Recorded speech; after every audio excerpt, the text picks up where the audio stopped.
How we doing, guys? Welcome to DT's Daily. Now on today's show we're going to be talking about last night's Europa League games, and of course it's an opportunity to listen to me to try and pronounce some of their names. We're also going to be taking a look at Arsenal's performance, and Mikel Arteta has said that we now need to start winning matches in the Premier League. I represent my fucking self. How we doing, guys? Welcome to DT's Daily. That's right.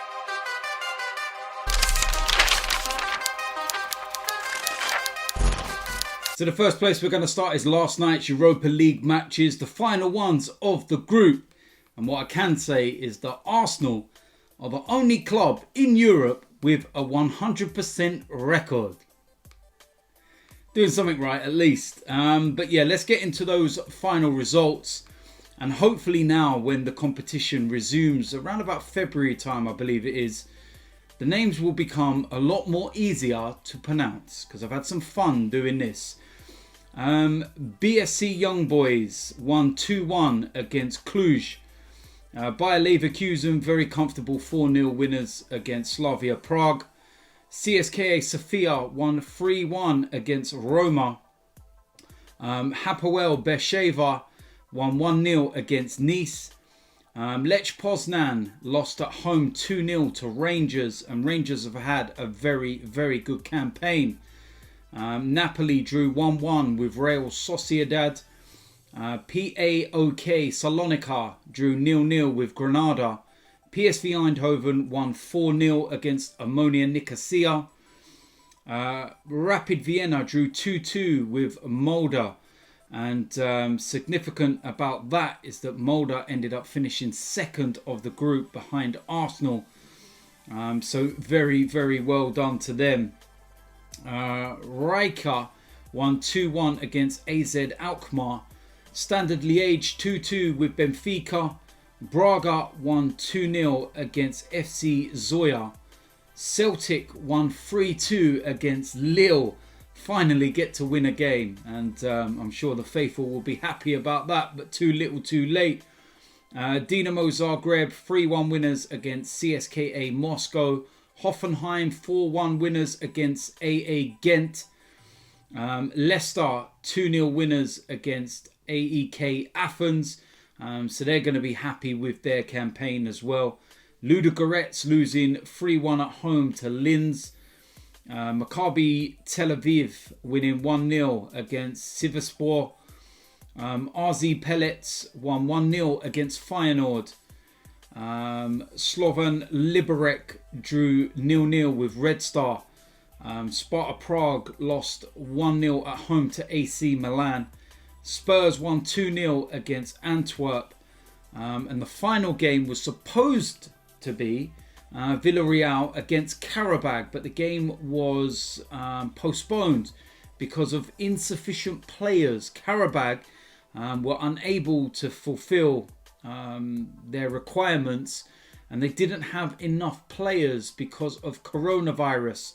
Apparently a load of their players went down with the illness, and they were unable to get enough players for the game. So they haven't said what's actually going to happen in relation to this, and they're trying to come together for some amicable agreement. Villarreal had already finished top and won the group, and Qarabag were already eliminated. So you've got to hope that common sense prevails and they can just come to some kind of middle ground, maybe a point each or something, just to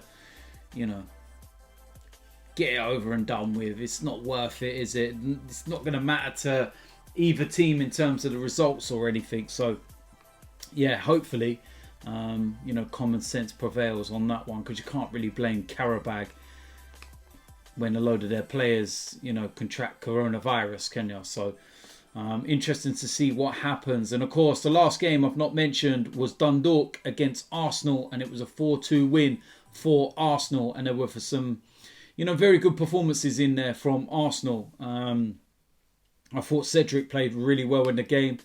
The goal from Mohamed El Neni was an absolute rocket. Eddie Nketiah scored a really, really good goal as well. Balogun, what a player this boy is looking. And he got an assist as well for Joe Willock's goal. and his finish set up by Nicola Pepe, absolutely brilliant. One of those just opens up his body, bends it round the keeper, first time, bottom corner, absolutely lovely. Some little shaky moments in defence, shall we say, and conceding 2 goals. But you've got to look at it in the context of things. We'd already qualified, 5 wins out of 5, won the group, and a whole host of changes. None of the main players were used or anything else. Maybe that's why we won in comparison to, you know, the way we have been playing and everything else. But it's understandable. And it's 6 wins out of 6. And Arsenal are the only team in Europe to have a 100% win record. After Barcelona lost in the Champions League to Juve, it means that Arsenal now are the only side, like I was saying. And it's crazy when you think about how well we've actually done in the Europa League in comparison to what we're doing in the Premier League. Now, I know the level of competition and the opponents is not as good. But you've still got decent sides. You've still got to go out and do a job, and you've got to do it correctly. I've seen Spurs lose in the Europa League this season. I've seen Leicester lose in the Europa League this season.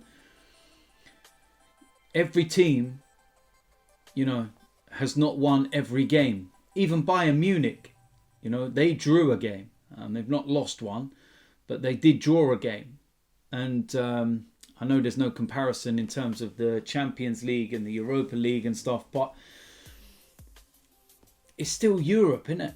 You've still got to go and get the job done. You've still got to go out there and perform. And the fact that we've made so many changes for all of our games is a testament to the players that have come in. And, you know, the players that are playing regular in the Premier League have got to actually stand up and be counted now. And they've got to start actually winning football matches, because it's simply not good enough. And Mikel Arteta was speaking after the game, and he has made it very, very clear.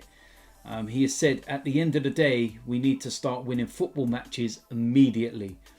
We cannot sustain the results we had in the last 6 to 8 weeks, and that has to be immediately, and we know that has to start on Sunday.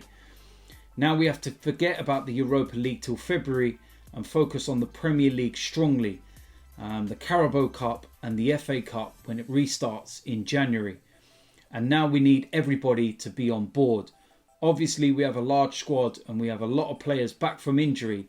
So we will have the opportunity to pick who is better in the moment, but also rotate some players. That gives us more options in the Premier League as well to focus there and to get the results that we need. Mikel Arteta also went on to speak about Balogun, because obviously there's been a lot of talk about his contract situation and everything else.